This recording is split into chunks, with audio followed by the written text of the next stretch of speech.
The first thing you need to understand is that I was not surprised. That is the part that people find difficult to accept when I tell this story. The assumption is that there must have been a moment of shock, a sharp intake of breath, a collapse of the version of my parents I had believed in. But that version had been eroding for years in small, consistent increments. And what happened the summer before my senior year of high school was not a rupture. It was a confirmation. My name is Celeste. I am the older child by 4 years. Daughter. The one who, as my mother used to say with a particular fondness, she never examined for its implications, was always so self-sufficient. She meant it as a compliment. What she was describing was a child who had learned early that her needs would be attended to last, and had adjusted accordingly. My brother Daniel was not a bad person. I want to say that clearly because this story is not about him in the way people might expect.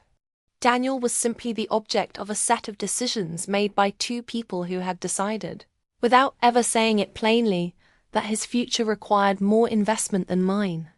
He was charming and inconsistent, and had a quality that drew my parents into a perpetual state of worry and hope, the combination that produces the most sustained attention. His grades wavered. His direction changed. He needed intervention constantly. And intervention requires focus, and focus is a resource that runs out. I did not waver. My grades were what they needed to be. My direction was set early. I applied to 4 universities, received offers from 3, and chose the one with the strongest program in my field. I had been accepted in December of my senior year. By February, when my parents sat me down at the kitchen table, the particular configuration of sitting me down that I had learned over a lifetime meant something structural was being said. I understood before they began speaking what the shape of the news would be. My father spoke first. He is a man who approaches difficult conversations by beginning with context, as though the right amount of preamble will soften what comes at the end of it. He talked about Daniel's situation, which I was already familiar with, and the opportunity that had arisen for Daniel, which I was not. A private program, an accelerated course of study in a field he had recently expressed interest in. The cost was significant. The timeline was immediate. There was, my father said, the matter of available funds. My mother looked at the table while he spoke. The college fund that had been established for me when I was 7 years old, contributed to steadily for a decade, and then with less consistency as other financial pressures arose, contained at that point approximately $41,000. It had been established in my name, designated for my education, described to me at various points throughout my childhood as the thing that would make certain things possible. My father explained that they had made the decision to redirect those funds toward Daniel's program. He used the word redirect. He said they hoped I understood that this was a temporary measure, that they would replenish what they could over time, that there were loans available to me, that my acceptance was still real, and my future was still assured. He said, "You are so capable, Celeste. We know you will find a way." I looked at him. I looked at my mother, who had not yet raised her eyes from the table. I felt the confirmation of something I had spent years hoping to be wrong about. And then I said, "Okay. Not screaming okay. Not wounded okay. Just okay. The way you say it when you have already processed the information before it was delivered. When the grief has arrived and been absorbed in the weeks of quiet watching that preceded the conversation. My father seemed relieved. My mother said something about making it up to me. I nodded. I excused myself, went to my bedroom, closed the door, and sat at my desk. I had 45 minutes before. I needed to leave for a shift at the bookstore where I had worked for 2 years. I spent those 45 minutes not crying. I spent them thinking about what was available to me, what I could build, and who I intended to be when this story had run long enough to have a second chapter. The university I had chosen offered a Merit scholarship I had not yet applied for because the deadline had seemed far away, and the fund had seemed sufficient. I applied that night. I researched the federal financial aid landscape with the specificity of someone who has just been handed a problem and has decided the problem is now a project. I identified 2 additional external scholarships relevant to my field and began both applications before I slept. I set a personal rule. I would not borrow more than I needed. I would not ask my parents for anything, and I would not allow this moment to become the organizing wound of my life. It would be data. I would use it. I did not tell my friends. I did not call my mother's sister, who would have been sympathetic in the loud way that creates more noise than help.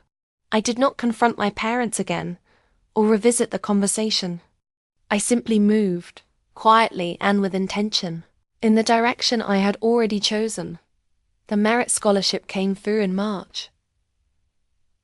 $11,000 per year, renewable on academic performance. The external scholarships added 6,000 more to the first year, with federal aid and a part-time position in the university's administrative office that came with a small additional stipend. I constructed a financial framework that required borrowing significantly less than my parents had assumed I would need. I arrived at university in September with my situation under control and without their money. I did not announce any of this to them. That is important to understand. The instinct for many people in that situation would be to perform the recovery, to call home with the scholarship news in a tone that communicated what they had done to you and how thoroughly you had overcome it. I had no interest in performing anything for them. The recovery was for me. The information was mine. I studied economics. I had chosen it before the kitchen table conversation, but I understood it differently afterward with a granularity about the mechanics of who holds resources and how power flows through families and institutions, and the decisions people make when they believe certain members of a system are disposable. I was not a detached student. I was a specific one. My professors noted my focus. I was not the loudest person in the seminar room. I was the most prepared in my second year. I began a mentorship with a woman in the finance sector who visited our campus as part of a professional development series. She was the kind of woman who had been told throughout her own education that she was self-sufficient and capable, and who had decided to take that characterization and weaponize it into an actual career rather than a consolation. She recognized something in me that I had not yet fully named in myself. We built a relationship over 3 years that shaped the direction of my professional life, more than anything else that happened during that period. Asterisk. My parents called on birthdays and holidays. I answered. I was pleasant. I asked about Daniel. With genuine absence of resentment, he had not taken my money. They had given it, and those are meaningfully different things. He had used the program to pivot into a career in hospitality management. It was stable. It suited him. I was genuinely glad for him in the way you can be glad for someone when your own trajectory is no longer entangled with theirs. I graduated with honors. I accepted a position at a firm in a different city. I did not ask my parents to attend the graduation, but I told them when it was. My mother came. My father came. Daniel came. There are photographs from that day in which my mother is smiling in the particular way of someone who is proud and slightly uncomfortable, simultaneously pride and the dim awareness that the thing she is proud of was built without her. In the years that followed, I advanced. I did not advance dramatically or all at once. It was incremental, methodical. The accumulation of decisions made with the same framework I had developed the night after the kitchen table conversation. Know what is available. Apply all of it. Tell no one until there is nothing left to derail. At 28, I purchased my first property, a 1-bedroom apartment in a city my parents had never visited. I signed the documents, received the keys. And then I did something I had thought about for several years. I called my mother. Not to announce the purchase as a rebuke. Not to say what she might have expected me to say. I called her, and I said I wanted her to know that I was doing well, that I was stable and settled, and that I wanted her to understand that I had arrived here entirely on my own. I said it plainly, without heat. I said, I want you to know what your decision made room for, because I think you should understand what I am capable of when there is no net. She was quiet for a long moment. Then she said, we should have handled it differently. I said, yes. She said, I am sorry, Celeste. Asterisk, I said. I know. That was the conversation. Not a scene, not a reckoning. Not a doorway moment with music behind it. Just two women on a phone, the older one having arrived somewhere the younger one had needed to reach without her, and a few words that would not undo anything but that would stand as the closest thing to accounting we would have. The financial element resolves in a way I want to be precise about, because precision matters in this story. My parents, as they entered their 60s, began to encounter the costs of aging, the particular financial pressure that arrives when a couple has spent decades prioritizing one child's needs and has assumed the other would remain self-sufficient, which is another way of saying they had not planned adequately for their own later years, while also not planning adequately for mine. When those costs began to accumulate, my mother raised the topic, carefully, of whether I might be in a position to help. I thought about that request for 3 days. Not out of cruelty, but out of real consideration. I thought about the kitchen table and the word redirect and the $41,000 and what it had taken to build what I had built in its absence. I thought about what it would mean to help and what kind of person I wanted to be, and whether those were the same answer. I helped. Not because I owed them anything. I had long since closed that ledger. I helped because I was capable of it, and because the person I had become in the years since the kitchen table was someone who made decisions from strength rather than from the wound. I established a modest monthly contribution to their household. I engaged an elder care advisor to assess their situation.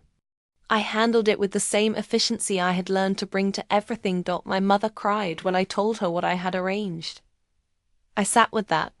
I did not perform warmth, and I did not withhold it.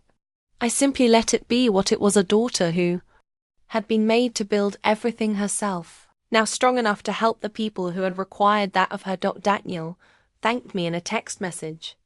He said, "You always were the capable one." He meant it well. It landed the way it always had, as a compliment with a long history buried inside it. I read it, put my phone face down and made dinner. What my parents gave my brother was $41,000 and a belief that I would manage without it. They were correct. What they did not give me, and what no amount of money could have provided, was the set of conditions under which I learned that I did not need anyone to secure my future for me. That learning cost $41,000. It was, in the long run, a reasonable price. I am not grateful for what they did. Let me be clear about that. Gratitude would require believing that deprivation is a gift, and I have never believed that, and I do not now. What I believe is that people, even people who love you imperfectly and unfairly, hand you the conditions of your life. And the me. Conditions are not the life. The life is what you make inside them, or in spite of them, or after the kitchen table and the redirected fund and the word capable that was always meant to excuse the people saying it, rather than honor the person it described. I live now in a city I chose. I work in a field I love. I own 2 properties. I have a retirement account that I began contributing to at 23, and have not interrupted since. I have a network of professional relationships built on performance rather than proximity. I have a mentor who became a friend. I have a life that was assembled with care, and without the assistance of people who should have assisted me. No one gave it to me. That used to feel like a wound. Now it simply feels like mine.